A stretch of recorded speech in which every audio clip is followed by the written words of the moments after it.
que me va a ayudar, una hojita, para hacer una lección divina. Vamos a hacer una lectura meditada y se les va a dar a ustedes una hojita, y creo que ya, bueno, ya se la están entregando, y el Padre hará la oración con nosotros hoy y si gusta nos ponemos en pie.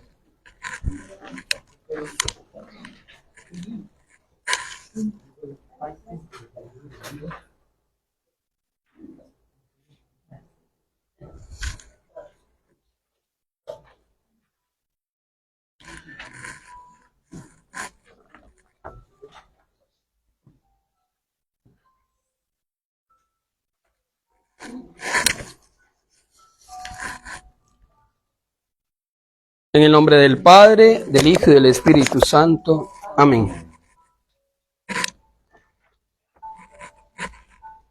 Los exhorto, pues, yo, preso por el Señor, a que vivan de una manera digna de la vocación con que han sido llamados. Con toda humildad, mansedumbre y paciencia, sopórtense unos a otros por amor, poniendo empeño en conservar la unidad del Espíritu con el vínculo de la paz. Un solo cuerpo y un solo Espíritu, como una es la esperanza que han sido llamados. Un solo Señor, una sola fe, un solo bautismo. Un solo Dios y Padre de todos, que está sobre todos, por todos y en todos. A cada uno de nosotros le ha sido concedido el favor divino de la medida de los dones de Cristo. Ahora en silencio vamos a meditar en esta lectura. Vamos a volverla a releer con la vista y vamos a quedarnos con una palabrita, con una frasecita que nos diga a nosotros hoy, desde nuestra condición, si tenemos algún servicio en la iglesia, si estamos en nuestra familia. ¿Con qué frase me identifico yo hoy de lo que estoy viviendo? Vamos a releerla con la vista en silencio y meditamos en una frase que luego la podremos expresar acá para unir esa oración colecta entre todos.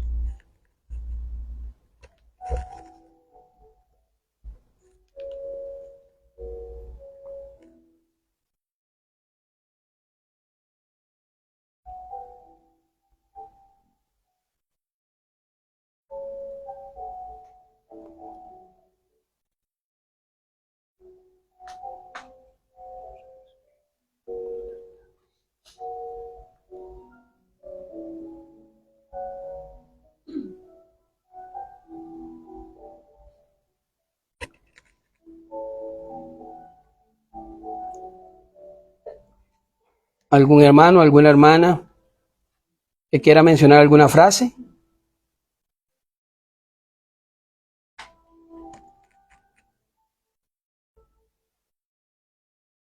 Como una es la esperanza a que habéis sido llamados. Un solo Señor, una sola fe y un solo bautismo. Soportándose unos a otros por amor. Poniendo empeño en conservar la unidad del Espíritu con el vínculo de la paz. Para que viváis de una manera digna de la vocación con que habéis sido llamados.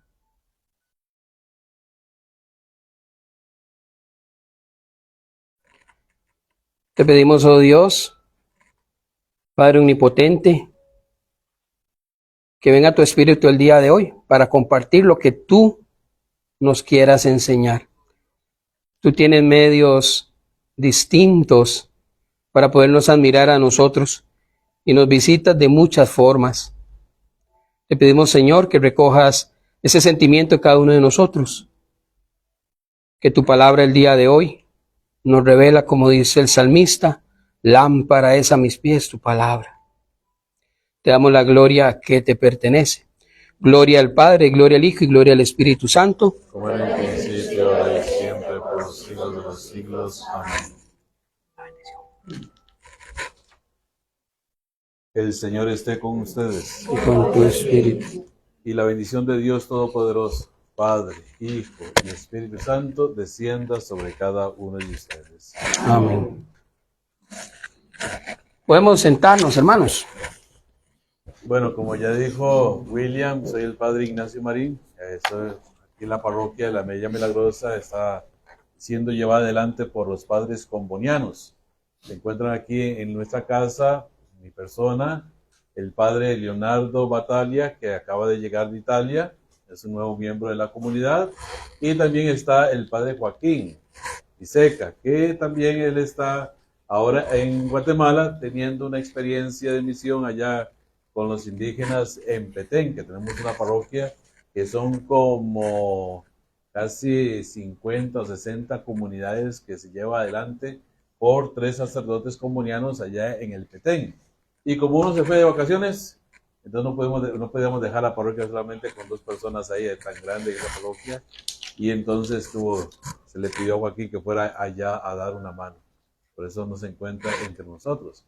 Pues agradecidos con el Señor por este momento que nos da de poder venir y escudriñar un poquito las Sagradas Escrituras, para poder entender un poquito lo que se nos dice a nosotros y poder también leer bien las Sagradas Escrituras, no solamente para tener conocimiento, sino para aplicarla en nuestras vidas.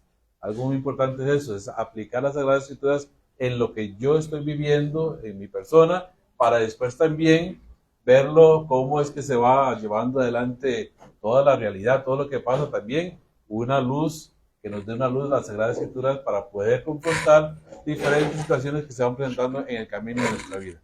Entonces, pues yo les doy la bienvenida, espero que disfruten estos encuentros que se van a tener con diferentes sacerdotes que van a venir una vez al mes a darles a ustedes una pequeña plática sobre diferentes momentos en las Sagradas Escrituras para que podamos entender nosotros y aplicarlo en nuestra vida y también podamos manifestarlo a nuestros hermanos.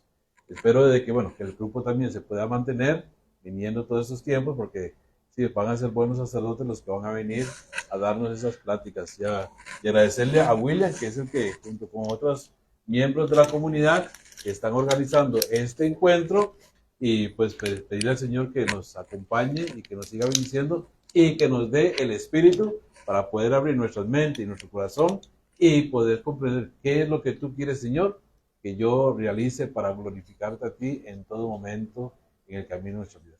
Pues les doy la bienvenida, bienvenidos, y que el Señor nos bendiga en este pequeño curso que se va a hacer de bíblico en nuestra parroquia. Muchísimas gracias. Yo los dejo a ustedes porque tengo una reunión con el grupo de catequesis que estamos organizando para la Semana Santa. Ya todo es Semana Santa en todas las parroquias, ¿verdad? Y entonces estamos ahí preparando y vamos a tener un encuentro también.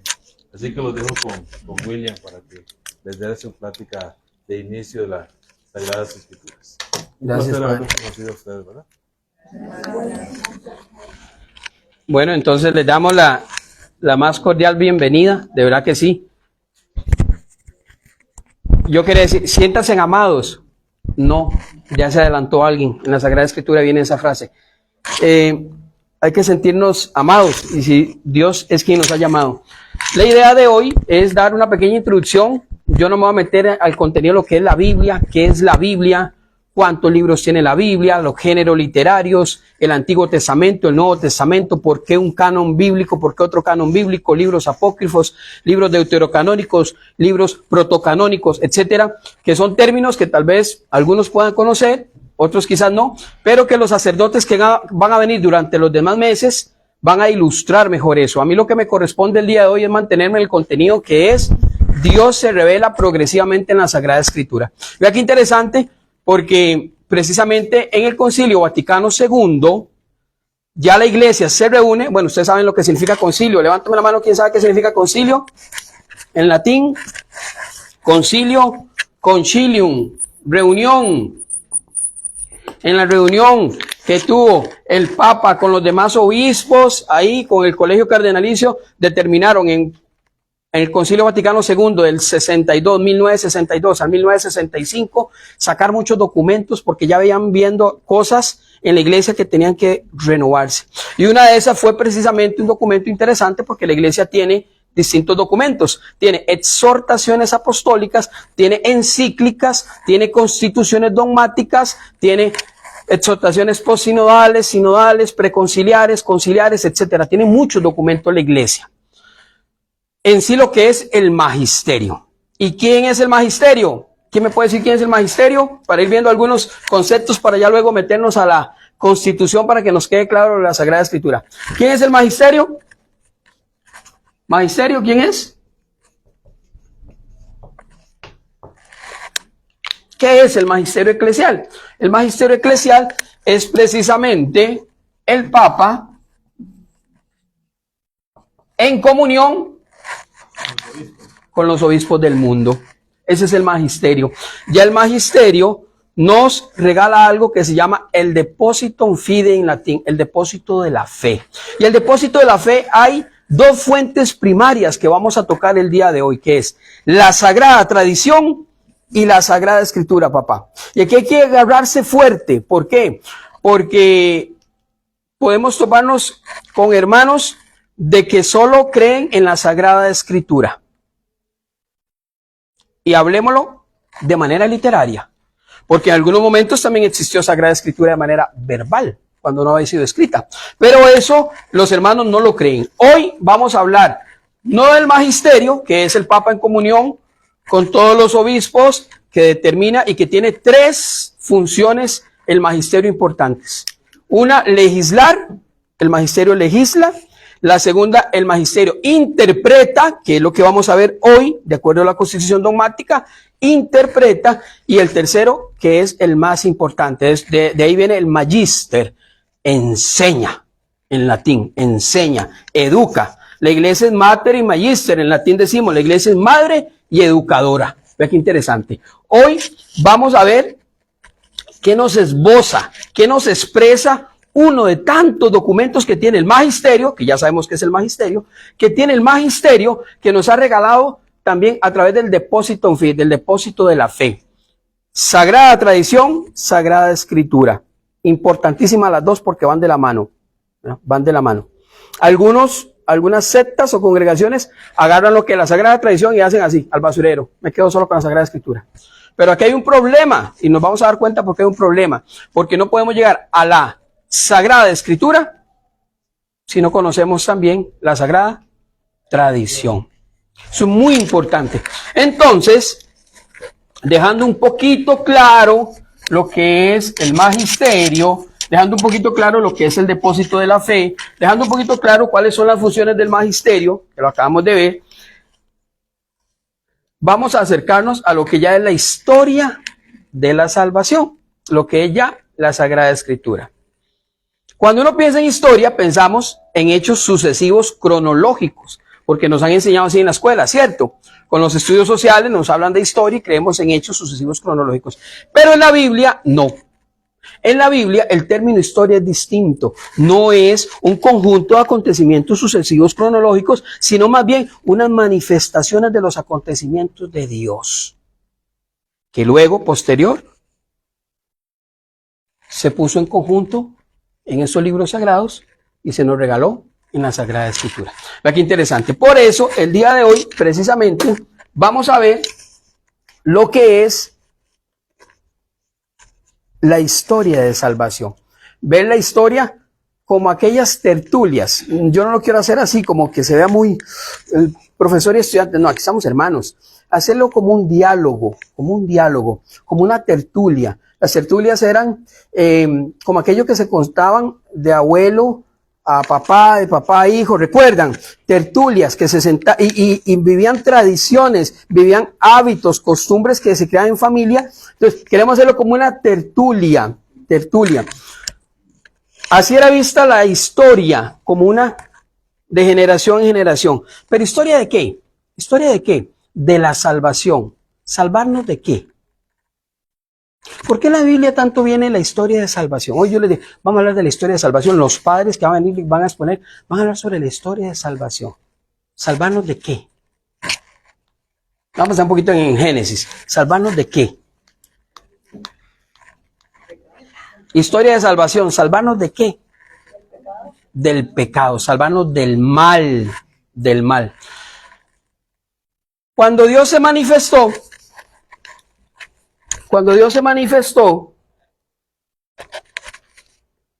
vamos a apagar un poquito la luz, a ver si podemos ver un poquito mejor. Cuando Dios se manifestó en lo que es en el Antiguo Testamento, que precisamente comienza con el libro del Éxodo, pero ustedes saben que en la Biblia el libro del Génesis está de primero, pero fue el último que se escribió. Cuando ya vinieron todos los acontecimientos, hechos, donde Dios se manifestaba, donde Dios intervenía, donde Dios actuaba, e incluso hasta con un lenguaje como humano, un Dios que habla. Ahorita lo vamos a ver, un Dios que se acerca, un Dios que tiene un diálogo con Moisés, que le dice que se quite las sandalias. ¿Recuerdan ese pasaje? Quítate las sandalias. Mira, es un Dios. Y lo peor, le pone atención a Moisés. Moisés comienza a hablar con él. Entabla un diálogo. Vea qué interesante esto. Nos vamos a dar cuenta la historia de salvación. ¿Por qué? Porque, sí, el libro del Éxodo va a hablarnos de muchos acontecimientos.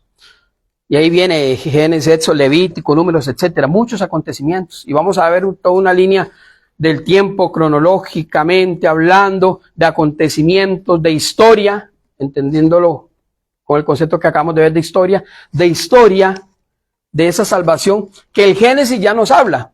El Génesis nos hablaba primero de la creación, ¿verdad? En el libro primero que nos habla Génesis cuando Dios hizo la creación, ¿recuerdan?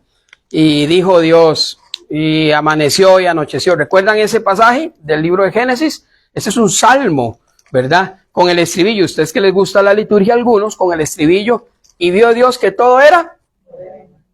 Ese es el salmo responsorial. Y Dios que todo era bueno. Y creó Dios las dos grandes lumbreras. Y le llamó a esta y creó Dios los seres movibles. Y vio Dios que era bueno. Y vio Dios que era bueno. Repite el Génesis. Es un salmo hermoso que el Génesis nos regala. Pero ya en el capítulo 3, capítulo 2, capítulo 3, vamos a ver ya lo que es el pecado de Adán y Eva. Y yo quiero mencionar eso porque el que no sepa que la constitución Dei Verbum en latín, Dios, verbo, palabra, Dei Verbum, palabra de Dios. La constitución dogmática Dei Verbum, que nos habla precisamente la palabra de Dios, que viene a recoger todo, viene a mostrarnos que en el momento de la creación, que cuando Dios hizo al ser humano en la creación, no lo abandonó, sino ahí estaba la figura de Jesucristo, capítulo 3. Y esa es el protoevangelio, la buena noticia que está desde el momento de la creación.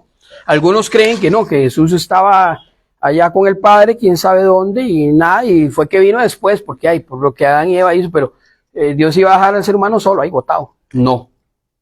Ya el Génesis nos lo va a mencionar.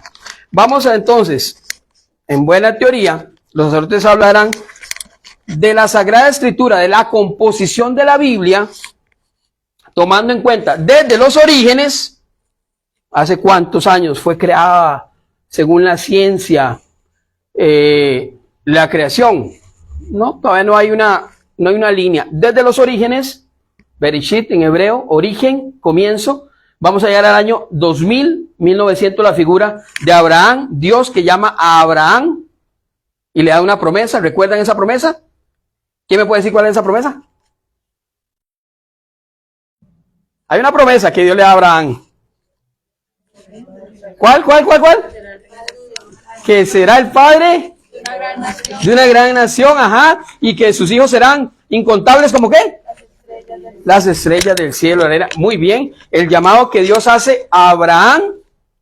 Vea que ya nos ubicamos en la línea cronológica en el tiempo. 1900 figura Abraham, ¿cierto? Abraham, que tuvo hijos. Hablemos de uno, de manera general, o el más conocido. ¿Cómo? Isaac, ajá. ¿Qué pasó con Isaac? ¿Cómo? Lo iba a sacrificar. Vean qué interesante. ¿Por qué? ¿Por qué les estoy hablando todo? Porque ahorita van a ver ustedes que todas estas figuras que yo estoy mencionando acá y que la iglesia en la constitución dogmática de Verbum nos regala, pasan a ser prototipos, prefiguras de aquel que iba a venir, que es Jesucristo. Es extraordinario. Abraham, padre de la fe, por ejemplo, es un prototipo, una prefigura de lo que iba a ser Jesucristo. Claro, Jesucristo ya viene la figura plena, es la culminación de la revelación total. Ya no hay nada más que revelar cuando viene Jesús. Pero todas estas figuras son prototipos, prefiguras. Abraham, su hijo, Isaac. Como acá diciendo Cheilita, Isaac, ¿qué? Dios pide a Abraham, ¿qué le pide? Sacrificar a su hijo, Isaac. Y le dice, vaya, Isaac carga el madero, como Cristo, que cargó el madero en la cruz. Isaac carga el madero para ser sacrificado. Vean ustedes el paralelismo de esas prefiguras, prototipos de lo que muchos miles de años después iba a ser Jesucristo. Cuando lleguemos a la era cristiana, ¿verdad? En la línea del tiempo. Aquí interesante, porque ya Abraham, Isaac, que es otro patriarca, y ahí vienen todos los demás, ¿verdad? Por ejemplo, bueno, Jacob, Israel, donde salen luego las 12 tribus de Israel, ¿verdad? Interesantísimo. Vamos a verlo acá. Luego, se da el tiempo, 1250, 1500, 1250 aproximadamente, Moisés. Dios utiliza a Moisés y libera al pueblo de Egipto. Moisés, otra super prefigura, prototipo de lo que iba a ser Jesús. Y si no, hagamos la prueba. Moisés. ¿Qué significa el nombre Moisés? Salvado de las aguas. ¿Qué significa el nombre de Jesús? Yahvé salva. Moisés, salvado de niño. ¿En dónde? En el río Nilo. Ajá, muy bien. De niño. ¿Jesús es salvado de niño, sí o no? Sí. Claro, tiene que salir corriendo porque lo iban a matar, el rey Herodes. ¿Recuerdan? Vea qué interesante el paralelismo entre Moisés y Jesús. Podremos aquí mencionar por lo menos unas 9, 10 similitudes entre Jesús y Moisés. Moisés, el libertador. Jesús, el que quiere libertarnos, que quiere liberarnos. Jesús. Hay algo muy extraordinario. Moisés camina sobre el mar. ¿Recuerdan? Con la mano de Dios, Moisés llega y abre el mar, Jesús camina sobre el agua. Paralelismo extraordinario. Todas son prefiguras, prototipos de lo que iba a ser Jesús. En el caso de Moisés. Venimos por acá y entramos del año 1200, 1050, viene el periodo de los jueces. El periodo de los jueces, extraordinario con el primer juez. Con el primer juez, que es precisamente cercano a Moisés. Y no es Aarón. ¿Quién es? Josué. Josué, uno de los primeros jueces de Israel que guían hasta llegar al último de los jueces. Hasta llegar al último de los jueces. ¿Qué es precisamente? Vamos a ver cuál es el último de los jueces. Samuel. Oye, está volando usted. Samuel. Que Samuel, bueno, además de ser juez, ¿verdad? Todo lo que era Samuel. Pero hay algo muy interesante. Que unge. ¿A quién? A David. A Saúl. A Saúl. Saúl, que es el primer rey de Israel. Saúl. Hay que ver acá porque aquí ya le estamos hablando del año 1000, que es el periodo de la monarquía. Del año 1000. Estamos hablando de el pueblo pedía un reinado. Quería que establecieran un reinado, ¿verdad? Entonces vean lo interesante. Dios que había desde acá, desde Adán y Eva, que venía queriendo hacer el pueblo un solo pueblo. Moisés, que dialogaba con Dios y le dijo, ustedes serán mi pueblo y yo seré su Dios. Y luego promesas fuertes como, porque yo soy Dios y lo que digo, lo hago, dice Dios. Interesante, habían promesas de Dios, porque antes en el lenguaje bíblico se pensaba que Dios no hablaba, sino que antes de hablar Dios prometía a su pueblo. Cuando usted lo lee en hebreo, verá los los términos en hebreo que habla de promesa. Dios prometía antes de hablar. Es algo muy interesante, porque ya luego estamos en el año 1000. Bueno, de aquí a acá se dan un montón de cosas que estamos hablando de manera general, porque suceden muchos acontecimientos, 2 veces, ¿verdad? La destrucción del templo de Jerusalén, la construcción del templo de Salomón en el año 1000, ¿verdad? Ahí vienen los hijos de Salomón, Jeroboam y Roboam, que se dividen en 2 reinados. Se dividen en 2, el reino del norte, el reino del sur, ciertamente. Y lo interesante de todo esto, ¿verdad? Es que, bueno, suceden destierros, vienen los imperios, el persa, el babilonio, etcétera, etcétera. Aquí no estamos saltando un montón de cosas porque vienen los profetas, todo lo que se dan con los profetas escritores, hasta llegar al año 200, que es la familia de los macabeos, con Judas Macabeo, ¿verdad? William, pero usted se saltó un montón de cosas. Sí, claro, me tuve que saltar un montón de cosas y no me da tiempo. Ya, traté de hacer un resumen de esto, imagínense. Tuve que saltarme un montón de acontecimientos extraordinarios, lindísimos, que pasaron desde los orígenes hasta los macabeos. 200 antes de Cristo, que es precisamente cuando se comienza a proliferar la escritura de los libros sagrados, a compilar, que es precisamente lo que el próximo mes el padre Ignacio les hablará a ustedes sobre cómo se constituyó el Antiguo Testamento. ¿Cómo?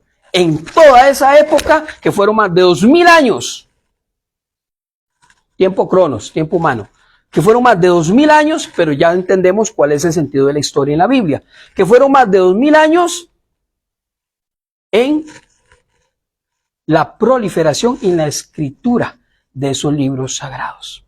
Ahora sí, la Dei Verbum resume con 6 contenidos eso que yo ahorita les voy a explicar acá.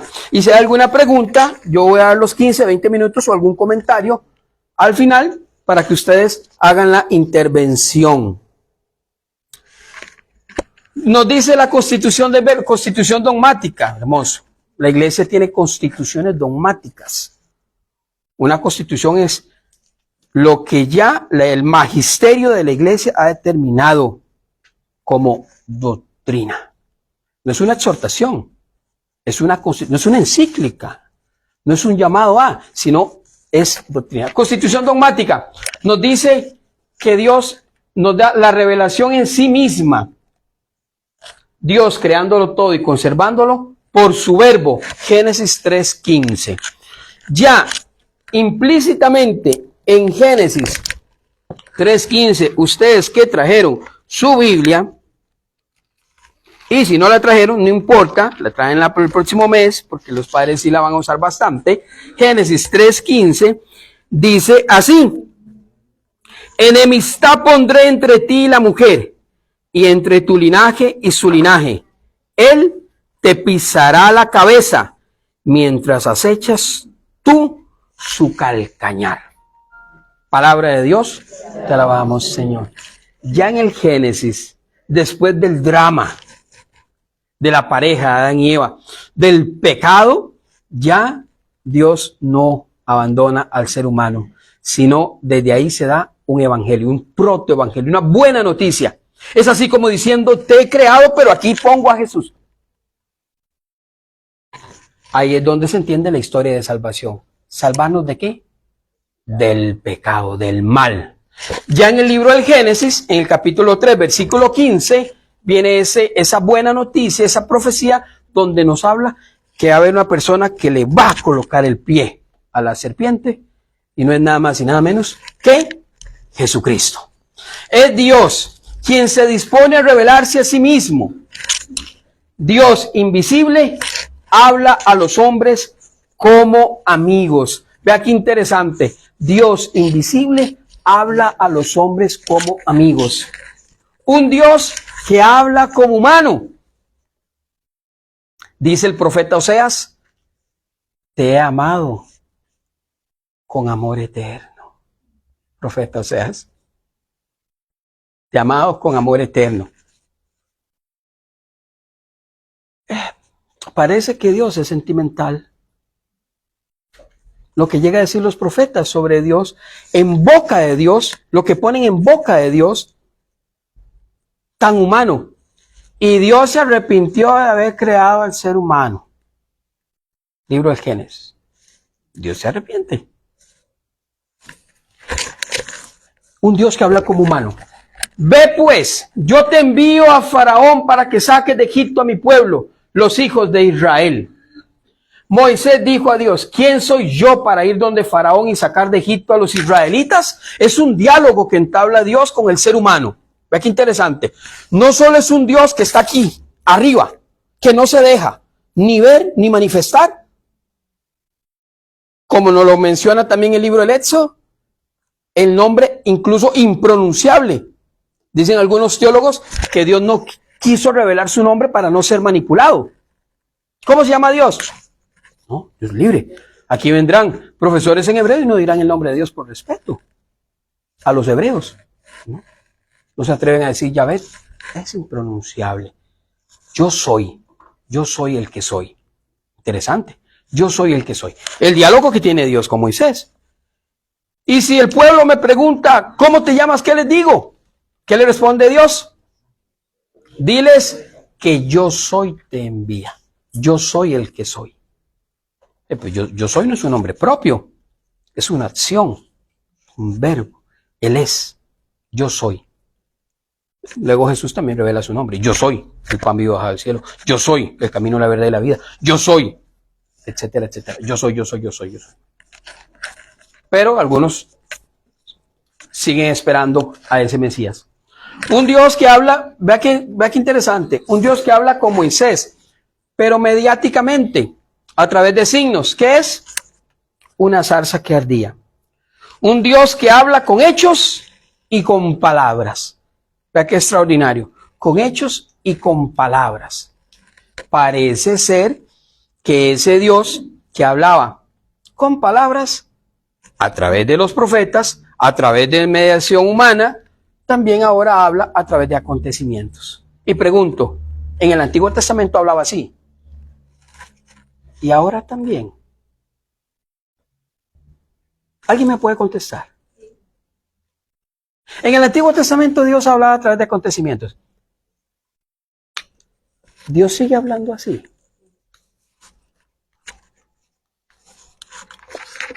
¿Qué opinan? ¿Usted dice que sí? ¿Hay acontecimientos donde podemos decir que Dios nos quiere hablar? Sí. Podríamos decir que entonces es una teofanía. Teo, Dios, fanía, manifestación. Una manifestación de Dios. Hay acontecimientos que son manifestaciones de Dios. Actualmente. No nos vayamos al Antiguo Testamento. Estamos hablando de 2000 años. Abraham, vimos, ¿verdad? Toda la línea cronológica. No, actualmente. Dios sigue hablándonos a través de acontecimientos. La Dei Verbum. Dios dispuso en su sabiduría revelarse a sí mismo y dar a conocer el misterio de su voluntad, mediante el cual los hombres, por medio de Cristo, Verbo encarnado, tienen acceso al Padre en el Espíritu Santo. O sea, es Dios quien dispone revelarse. Es Dios quien decide revelarse. Es lo que en teología le llaman la revelación descendente, ¿verdad? Es el Dios que gratuitamente dice, aquí estoy, yo libero al pueblo de la esclavitud. Se presenta. Un término teológico, mejor dicho, se manifiesta. Ya que interesante. Es un Dios que se manifiesta. Dios creándolo todo y conservándolo todo por su verbo. ¿Quién es su verbo? ¿Quién es el verbo de Dios? El Hijo. ¿Quién es el verbo? El Hijo. El Hijo, Jesús. Dios creándolo todo y conservándolo por su verbo da a los hombres testimonio perenne de sí en las cosas creadas. Lo vimos en el libro del Génesis, el protoevangelio y la primera buena noticia. Pondré enemistad, un pie pisará a la serpiente, la cabeza de la serpiente. Era Jesús que no dejó solo, no nos dejó solos al abismo por nuestros pecados, como Adán y Eva, por la desobediencia, sino que nos prometió la salvación. Por eso es la historia de la salvación del mal. ¿Y por qué existe el mal? Si Dios Todopoderoso es todopoderoso, ¿por qué el mal? ¿Por qué existe el mal? Porque Dios se jugó el chance para crearnos a nosotros con amor, y por amor tenía que darnos la libertad. Y dentro de la libertad implicaba que yo, Eva o Adán, entiéndase Eva o Adán como el primer hombre o la primera mujer que Dios creó, pudiera fallarle o pudiera escoger el mal. Dios no crea el mal. Eso es interesante.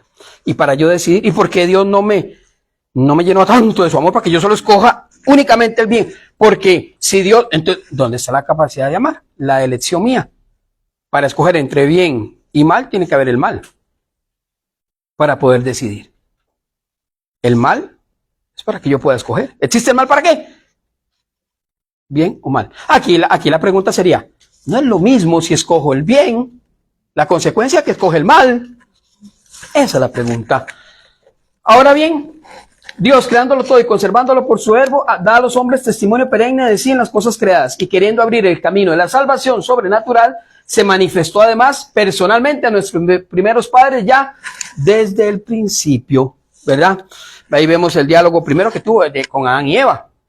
Abraham, hablemos de los patriarcas antes del diluvio, después del diluvio, ¿verdad? O hablemos de Noé, por ejemplo, toda su historia. Después de que Dios habló muchas veces y de muchas maneras por los profetas, últimamente en estos días nos habló por medio de su Hijo.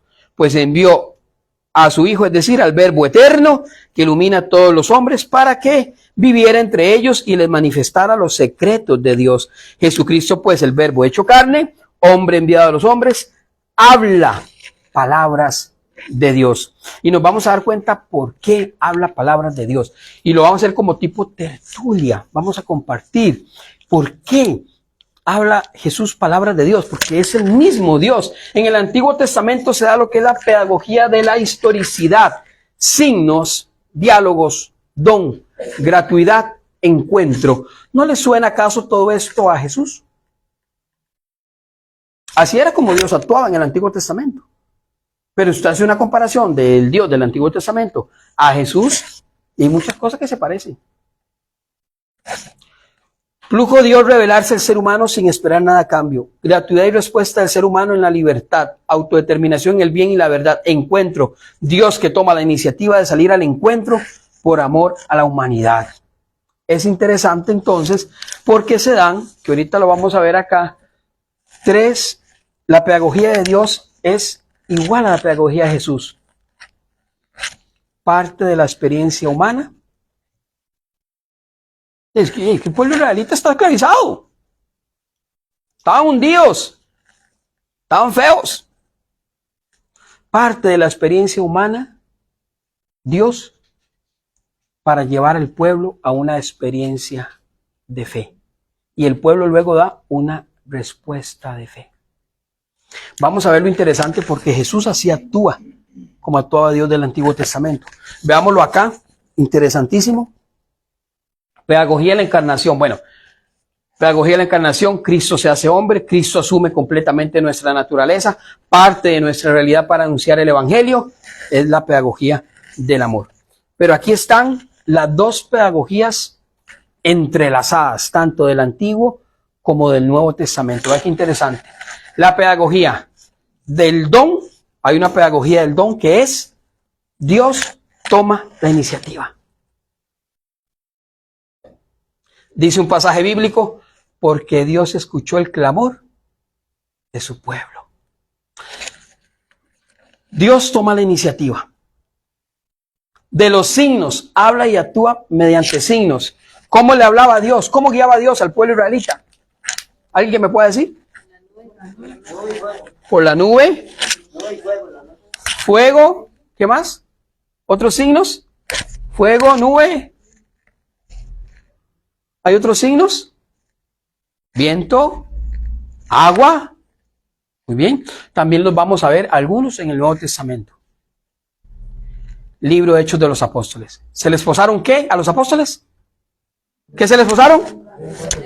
Lengua de fuego. ¿Verdad? Otro signo por el cual Dios habla, actúa a través de signos, a través de los profetas, a través de los patriarcas. Interesante. Liberadora, libera al pueblo de la opresión. Es un Dios que libera al pueblo de la opresión. Gradual, se revela. Interesante también acá toda la riqueza de números que nos hablan los pasajes bíblicos, ¿verdad? Cuando nos habla de que el pueblo de Israel duró ¿cuántos años? 40 años, ¿verdad? 40 años. Y no solo el libro del Éxodo, hay muchos otros pasajes bíblicos que hablan sobre el número 40, ¿verdad?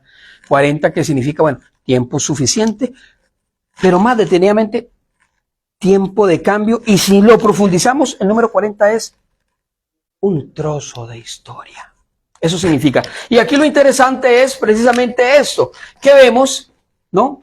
Hay 40, un trozo de historia duró el pueblo israelita ahí, vagando por el desierto, Gradual, se revela, personalizante, comunitaria, se dirige a cada persona a través de la comunidad, diálogo y encuentro, el diálogo y encuentro, historicidad, se manifiesta y actúa en la historia, y entiendas historia no como hechos sucesivos cronológicos, porque acá no nos interesa saber si el diluvio fue primero y fue después lo de la Torre de Babel, o fue antes lo de la historia.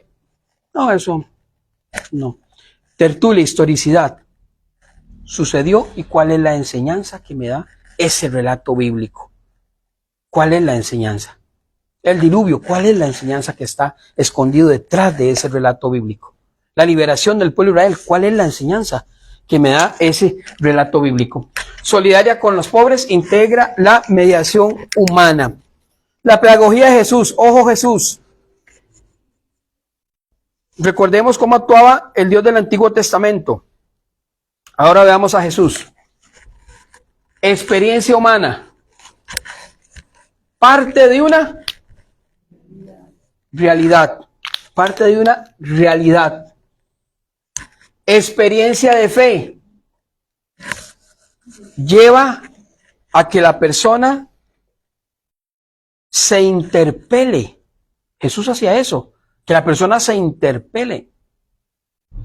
Tú lo has dicho. ¿Por qué me pegas? Tú lo has dicho. Tú eres el rey. Tú lo has dicho. Y si no es, ¿y por qué me pegas? Hablemos de otro pasaje bíblico donde Jesús lleva a la persona a interpelar. Bueno, toda la comunidad juánica, el San Juan, que habla sobre los signos, el Evangelio según San Juan, lindísimo. Todos los milagros que Jesús le al leproso, al paralítico, interpela. Siempre. ¿Recuerdan aquel pasaje del leproso? Que llega y le dice, si tú quieres, puedes sanarme. ¿Y qué le dice Jesús?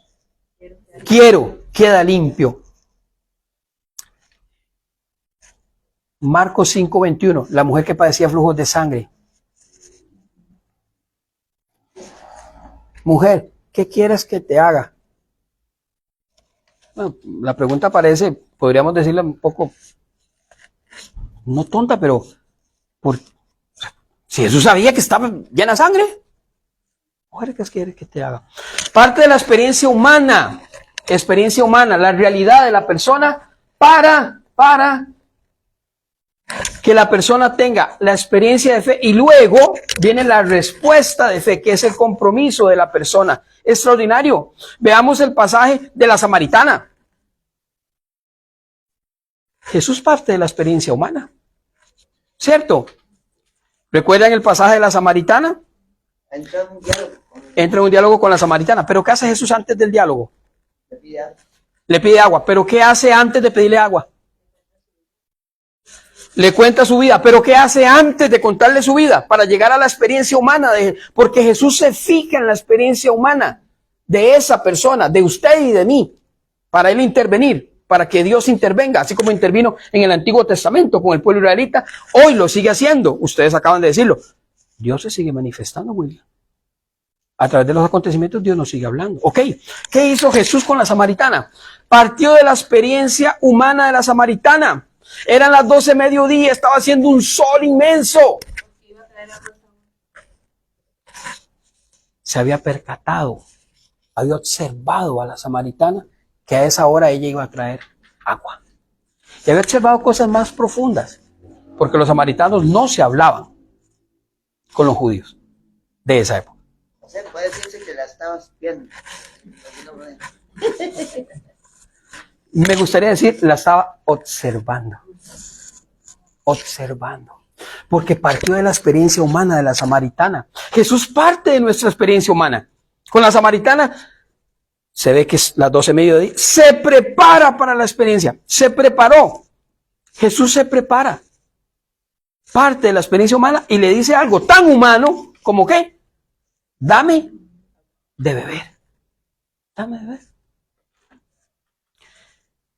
Esa preguntita insignificante para muchos en el Evangelio es todo una experiencia de fe para la samaritana. Especialmente cuando Jesús le agrega, si tú supieras quién soy yo. ¿Recuerdan el pasaje? Si tú supieras quién soy yo, más bien tú me deberías de pedir a mí y de mí brotar. ¿Cómo que? ¿Pero quién es este? ¿Quién es este? Jesús parte de la experiencia humana para llevar a la samaritana a la experiencia de fe. La respuesta de la samaritana de esa experiencia de fe ya es el compromiso de nosotros con el Señor.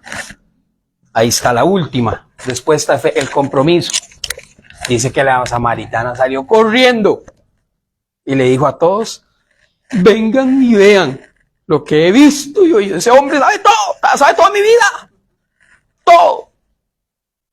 Indudablemente Jesús llevó a la samaritana a un encuentro extraordinario, porque en el Antiguo Testamento Dios parece ser que también tiene encuentros con sus patriarcas, con los profetas, con su pueblo. Es un Dios del encuentro. Jesús, un Dios del encuentro. ¿Sabes cuál es el otro encuentro? El centurión. No soy digno de que entre de mi casa, pero lo que tú digas se hace y se hace. Y la hace. Y pensemos de ahí, por ejemplo, el ciego de nacimiento. Pensemos del el sordo. Efetá. Increíble. El encuentro partió de la experiencia humana. Llevó a esa persona a una experiencia de fe y luego viene el compromiso de la persona a una respuesta de fe. Puede venir o puede ser como el pasaje cuando sanó a 10, ¿recuerdan? ¿Cuántos se volvieron? Uno. ¿Y a cuántos sanó? 10. ¿A 10 qué? A 10 leprosos. Y solo uno. Fue agradecido. Solo uno dio.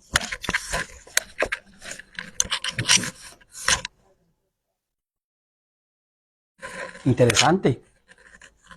En el Antiguo Testamento, ¿cuántos? Moisés estaba bravísimo, porque decía, tu pueblo, el que me has dado, no hacen caso. Interesante, ¿verdad? Abraham, señores, señores, y si hay solo uno. Era matemático. No era decirse así. ¿Eh? ¿Recuerdan esa pedagogía? Bueno, como ya solo nos quedan los 15 minutos para comentarios o preguntas, voy a avanzar los últimos 4 minutitos para ser puntuales con el tiempo que me quedan, para pasar a los comentarios o preguntas. Entonces, existen fuentes. En la iglesia le llaman fuentes de revelación. La iglesia, término eclesial, fuentes. En la teología se le llaman lugares o espacios teológicos donde Dios se revela. Hay lugares teológicos donde Dios se manifiesta, se da a conocer, se expresa, pero no solo Él como Dios, sino también todo lo que hace, todo lo que toca, todo lo que trasciende, todo lo que transmite. Es interesantísimo. Las fuentes en las que Dios se revela, Depositum Fidei. Estas dos, Sagrada Tradición, Sagrada Escritura. El magisterio, que nos quede claro el concepto de magisterio. el Papa como obispo de Roma, como primus paris en latín, el primero entre iguales, el Papa en comunión con los demás obispos del mundo, ese es el magisterio, y el magisterio de la Iglesia, que tiene 3 funciones que no se nos debe olvidar: enseñar, interpretar, ¿y cuál era la otra? Legislar. Interesantísimo, porque aquí William no viene a hablar de lo que William le da la gana. No puedo, diría, no puedo. Yo vengo a hablar de lo que enseña la Iglesia.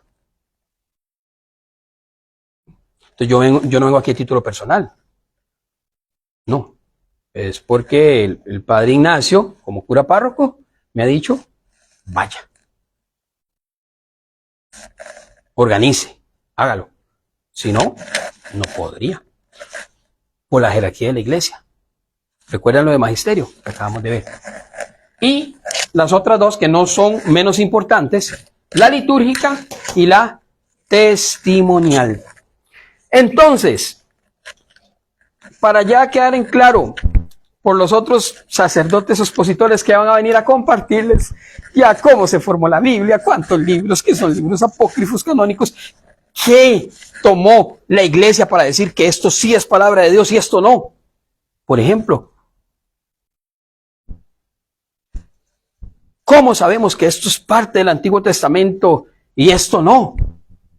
¿Cómo que este es de origen profético? ¿Cómo que está escrito en hebreo? Todo eso tenía que haber pasado, William, para que realmente fuera palabra de Dios.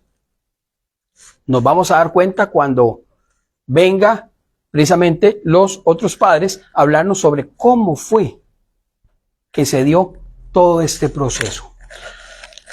Lo que sí quiero que quede claro es la Sagrada Tradición y la Sagrada Escritura. A mí un hermano que me dice, William, solo la Biblia. Yo no voy a hablar nada de la Sagrada Tradición, solo la Biblia. Yo lo primero que le digo, hermano, ¿y antes de la Biblia qué existía? No, la Biblia tuvo un tiempo cronológico en la cual se compiló y se formó. Luego se tradujo, bueno, San Jerónimo al latín y bueno, la Septuaginta en griego al principio. Sí, pero no, acontecimientos. Es un Dios que se revela mediante acontecimientos. Esos acontecimientos la gente era testigo, transmisión oral y luego se puso por escrito. Las sectas agarran la transmisión oral y se lo vuelan. Agarran la Sagrada Tradición de los que eran testigos de lo que ocurría y se lo vuelan. No, hermano, la Iglesia Católica no. La Iglesia Católica tiene la Sagrada Tradición. ¿Por qué? Porque en la Biblia, ya escrita de manera literal, ¿y qué pasa? Y cuando no había una Biblia de manera literal, ¿qué? Había una Biblia verbal. Había una Biblia verbal, porque las personas veían el momento en que Cristo murió y resucitó. Y eran tan testigos y tan dispuestos hasta ser crucificados boca abajo, ¿como quién? Como Pedro. O que le cortaran la cabeza, ¿como quién? A Juan. Entonces, vea qué interesante. Vea qué interesante, ¿por qué? Porque entonces parece ser, y entiendas ese parece ser de muletilla que yo agarro, no es algo sarcástico, pero parece ser es porque la idea es pensar más allá, profundizar.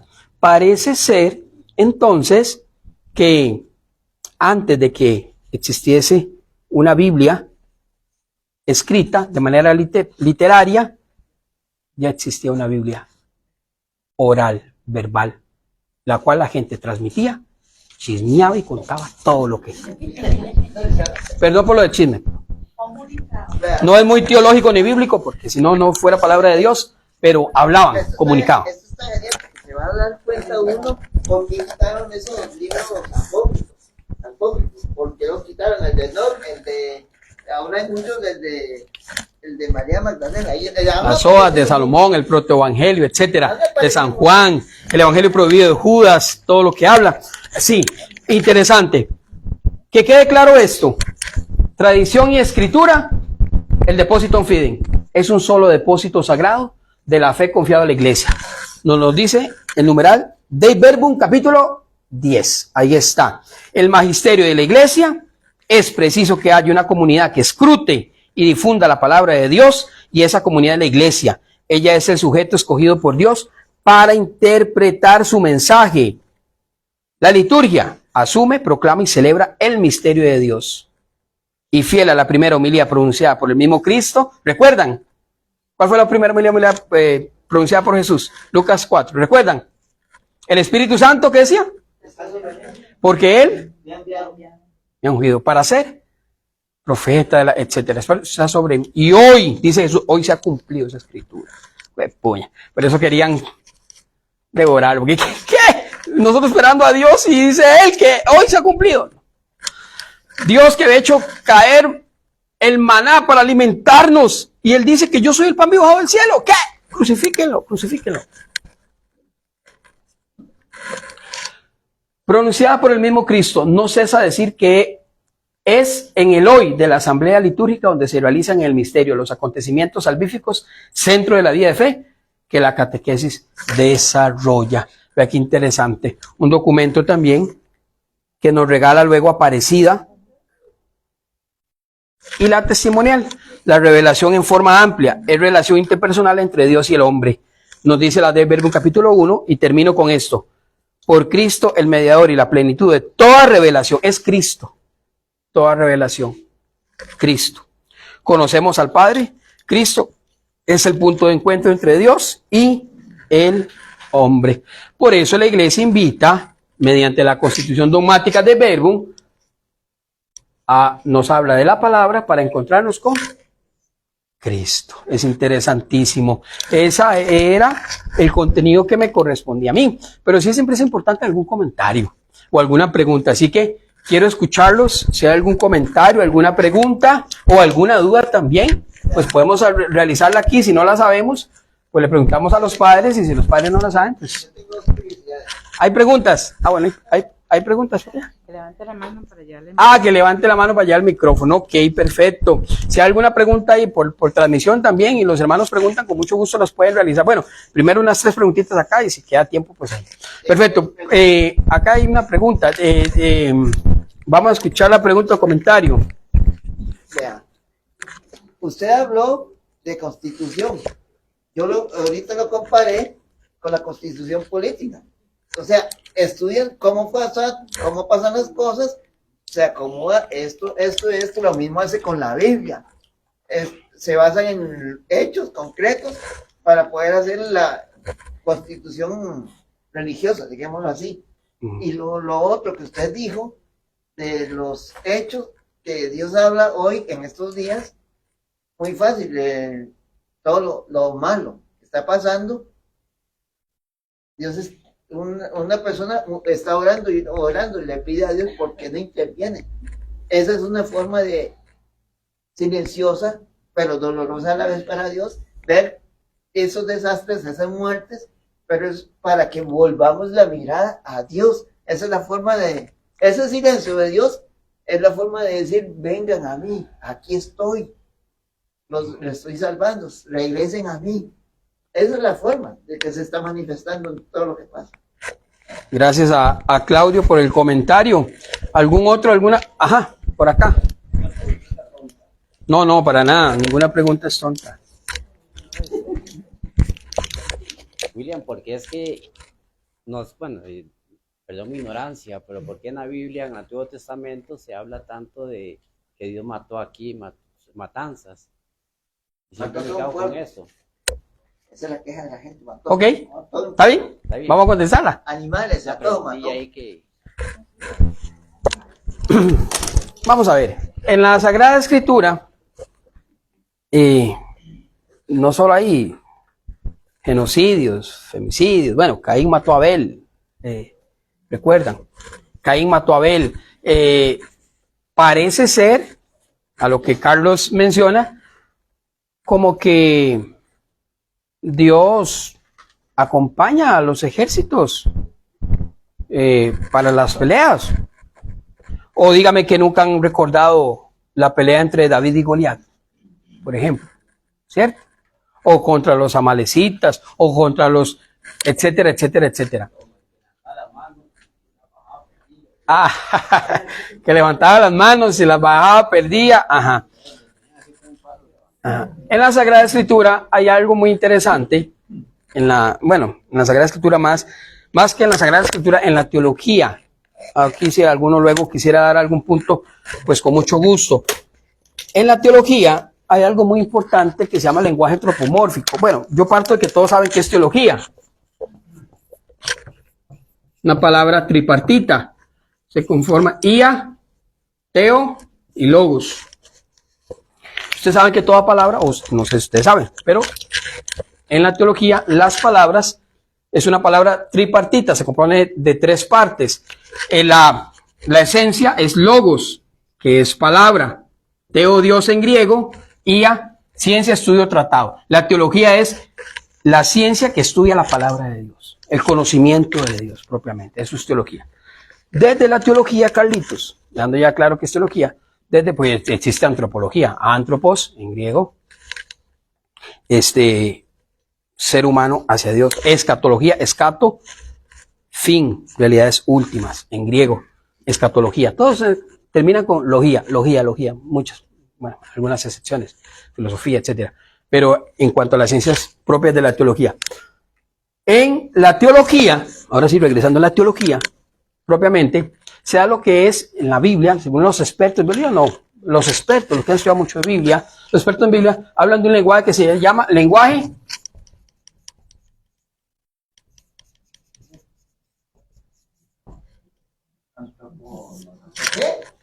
antropomórfico. Antropos, humano, mórfico, forma. Hablan de Dios como en forma humana. Interesante. Es un Dios que se enoja, un Dios que se arrepiente, un Dios que llora,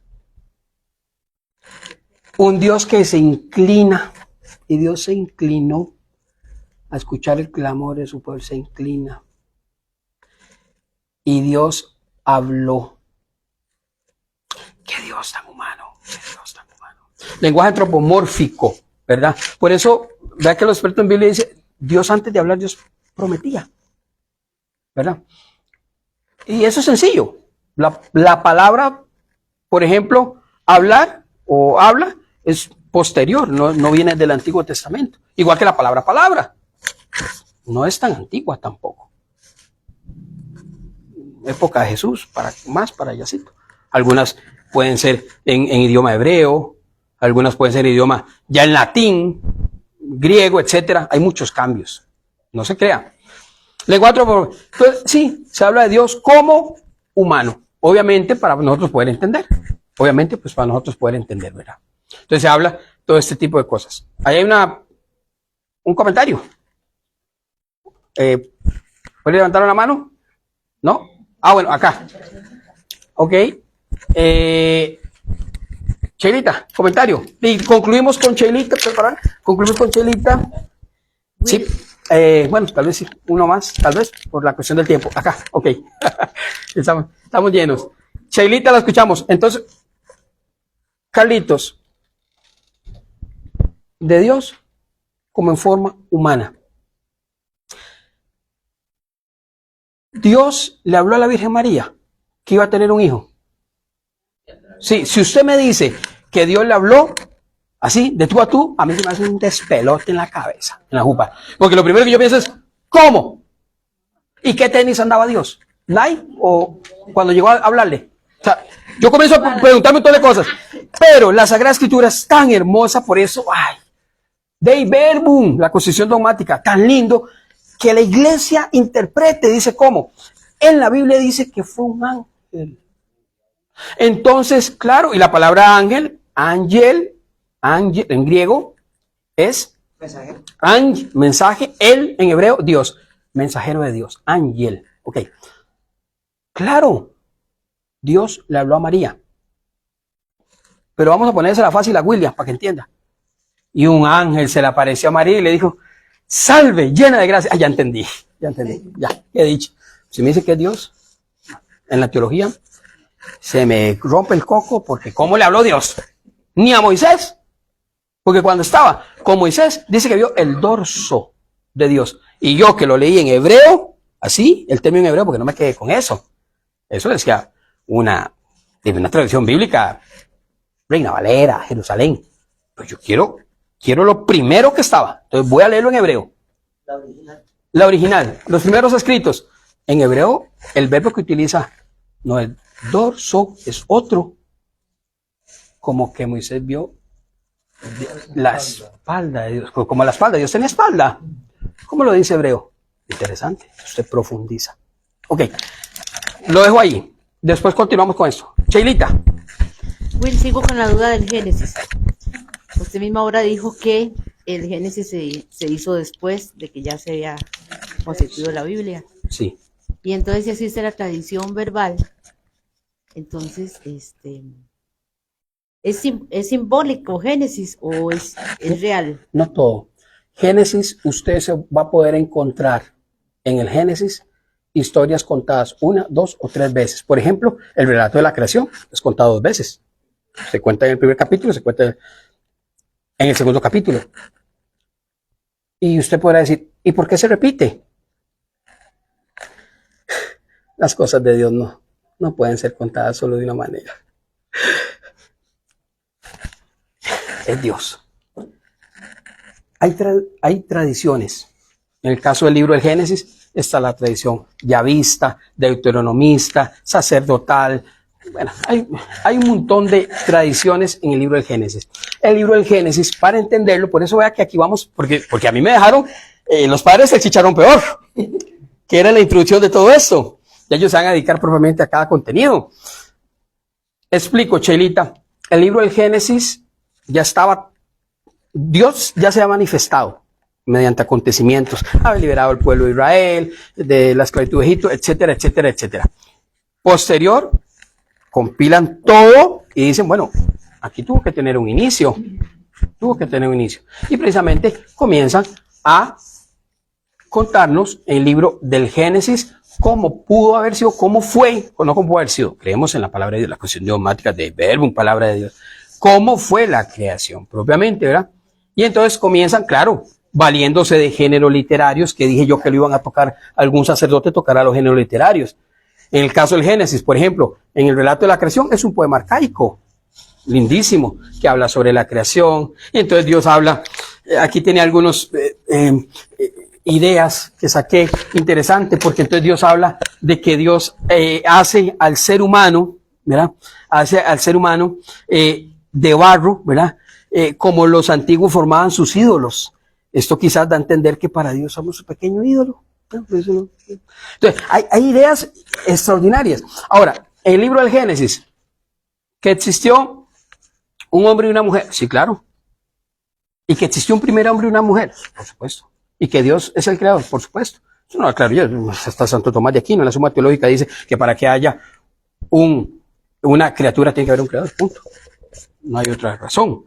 Si no lo dijera, si no tuviera uno fe, eso. Pero, como somos personas de fe, sabemos que en el libro del Génesis, todos los relatos nos vienen a dar una catequesis. Muchos relatos nos dan una catequesis. Algunos personajes son simbólicos, otros son históricos, otros son catequéticos, etcétera. Algunas historias igual, ¿no? Pero ojo, entiéndase que esto, al decir yo simbólicos, no significa de que, mira, no valen. No me hagan esa lectura. Más bien todo lo contrario. Tienen un mensaje de fondo. En el caso del diluvio, ¿cuál es lo importante del diluvio? Los chiquillos del colegio, para los chiquillos del colegio, ¿saben qué es lo importante del diluvio? Profe, ¿se salió el agua de la órbita, sí o no? Dígame, profe. Porque si el diluvio fue universal, se tuvo que haber salido el agua de la órbita y no existiéramos nada. Y si existíamos, entonces no salimos del Big Bang, de la teoría del Big Bang, salimos del diluvio de Noé. Y yo les digo a ellos, ay, para usted lo importante no es lo que realmente la palabra de Dios quiere transmitir. La palabra de Dios, al decir que hubo un diluvio, lo que quiere decir es que los que escuchan la voz de Dios, como Noé y su familia, se salvan. Y los que no, se ahogan. Se fueron por mal camino. Sheila. Mentiras. Ok. ¿Alguna otra pregunta? Y terminamos con Reinaldito. Ahora sí, terminamos porque ya tenemos que, para cumplir el tiempito que también el Padre nos ha pedido también. Ajá. Con lo que dice de los hermanos separados, ¿va? Que dice que a veces la sola escritura para ellos. Pero yo creo que ellos se basan por lo que había en el Antiguo Testamento, que era la Torá. Ajá. Yo creo que por eso es Ajá. la pregunta de... Ok.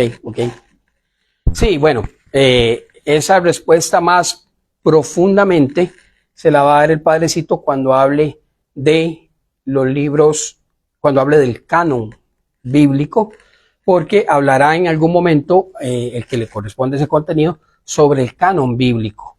Y entonces el canon bíblico, canon en griego, que significa regla o medida. Una medida que establece la Iglesia para decir qué es palabra de Dios, qué no es palabra de Dios. Por supuesto, como dice Reinaldo, algunos se quedaron con el canon palestinense, que era el canon judío, donde no aceptaron los libros deuterocanónicos que luego la Iglesia acepta como inspirados por Dios, que en realidad son 7. Por eso la Iglesia no católica tiene 66 libros. La Biblia no católica 66 libros y la Biblia católica tiene 73 libros, 46 el Antiguo Testamento y 27 el Nuevo Testamento. Y si a eso le sumamos que Martín Lutero, con la reforma protestante del siglo XV, sacó una de sus tesis mayormente ampliadas, que fue solo fide, solo escritura. Solo fe, solo escritura, punto.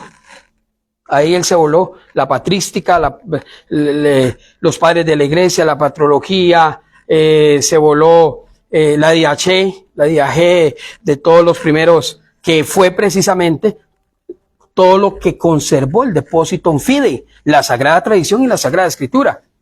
Para Martín Lutero, todo eso se lo voló y dijo, solo Biblia. Pero los padres de la iglesia, ¿y dónde está San Jerónimo? ¿Y dónde está San Cirilo de Jerusalén? San Irineo de León, grandes padres, San Juan Damasceno, todos los aportes que dieron, ¿dónde están? Si aquí viene San Ignacio de Antioquía, discípulo de San Juan, el apóstol. Todo eso se lo voló. Dijo, solo escritura, punto. Es lo grave. ¿Alguna pregunta? No, ya. Ahí. Ok, terminamos con Maureen. Vean, terminamos. Yo siempre he tenido esa duda. Ahí respecto a lo que usted habló del rey Saúl. O sea, el rey Saúl no fue, o sea, Samuel lo unge, no sé si estoy equivocada, usted me corrige, pero porque el pueblo lo pidió. No fue porque Dios así lo quiso, o sí. No, porque el pueblo lo pidió. ¿Listo? Ahora sí, respuesta, pregunta y respuesta breve, porque es de tiempo. Ahora sí. Hay una pregunta. Ok, terminamos con la pregunta de nuestros hermanos de transmisión. Una pregunta de la transmisión. Dicen que ¿por qué Caín mató a Abel? Aquí no da tiempo para contestar eso. Breve.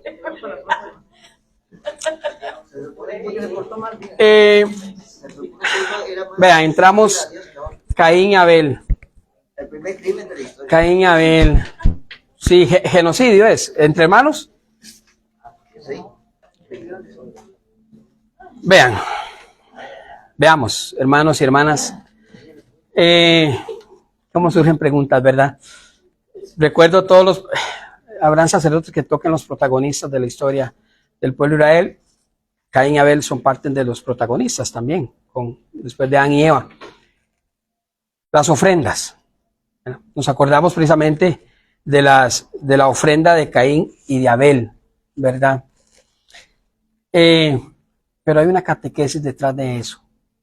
Hay una catequesis detrás de Caín y Abel, muy amplia, que no la voy a dar, querido hermano, porque nos vemos entonces, si Dios quiere, el próximo mes, si Dios lo permite, para contestar esa pregunta, y profundizaremos no solo en eso, sino en otros personajes, también, en otros personajes, de acuerdo con los sacerdotes. Nos ponemos de pie para concluir con la oración.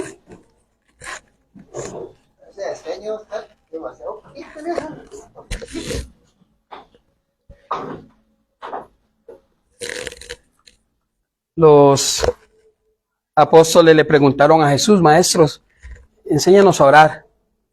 Y Jesús le dijo así, y lo Lo hacemos juntos. Padre nuestro que estás en el cielo, santificado sea tu nombre. Venga a nosotros tu reino. Hágase tu voluntad así en la tierra como en el cielo. Danos hoy nuestro pan de cada día. Perdona nuestras ofensas, como también nosotros perdonamos a los que nos ofenden. No nos caigan en la tentación, líbranos del mal. Vemos también la intercesión de nuestra Madre María Santísima. La Iglesia en la letanía le llama a nuestra Madre Arca de la Alianza. El Arca de la Alianza que contenía la presencia de Dios mediante unos signos. El maná que había hecho llover del cielo, el báculo de Aarón que reverdecía, las tablas de la ley, la palabra. Ahora es María quien contiene a Jesús, que es el pan vivo bajado del cielo, la palabra hecha carne también. Saludémosla diciéndole: Dios te salve María, llena eres de gracia, Señor es contigo. Bendita eres entre todas las mujeres, bendito es el fruto de tu vientre Jesús. Santa María, Madre de Dios, ruega por nosotros los pecadores, ahora y en la hora de nuestra muerte. Señor Dios, antes de concluir este diálogo con quien sabemos nos ama, nos dice Santa Teresita que es la oración. La oración es un diálogo con quien sabemos nos ama. Queremos también pedir, muy especial, por todas las personas enfermas, por las personas que siguen esta transmisión desde sus casas. Algunos quisieron venir, pero están hospitalizados incluso. Señor Dios, desde acá mandamos y te pedimos, Señor Dios, una bendición especial para esas personas, para aquellos que nos acompañan desde sus casas y para los que también se encuentran acá presentes. De una manera especial también te pedimos por la petición de una hermanita que está acá cerca de nosotros, por una situación con su hijo. Tú conoces cuál es la situación, Padre Celestial. Tu palabra dice: piden y se os dará, buscad y hallaréis. Hoy pedimos, Señor, por todas estas peticiones. Te damos la gloria que te pertenece. Gloria al Padre, gloria al Hijo y gloria al Espíritu Santo. Dulce Madre, no te alejes, tu vista de nosotros no apartes. Ven con nosotros a todas partes y solo nunca nos dejes. Y ya que nos proteges tanto como verdadera Madre, haz que nos bendiga el Espíritu Santo. Amén. Hermanos, nada más este comunicado. El curso es totalmente gratuito. Si algún hermano quisiera el folleto a color donde viene toda la historia de la Biblia que se va a entregar al final de año, o bien el certificado que la parroquia otorga, firmado por los padres, entonces ya se entienden con Evelyn, que es la que está a cargo de eso. Que Dios los bendiga y nos vemos, si Dios lo permite, el próximo 20 de marzo, si Dios quiere, con el segundo tema que es Conozcamos el Antiguo Testamento a cargo del Padre Ignacio. Buenas noches.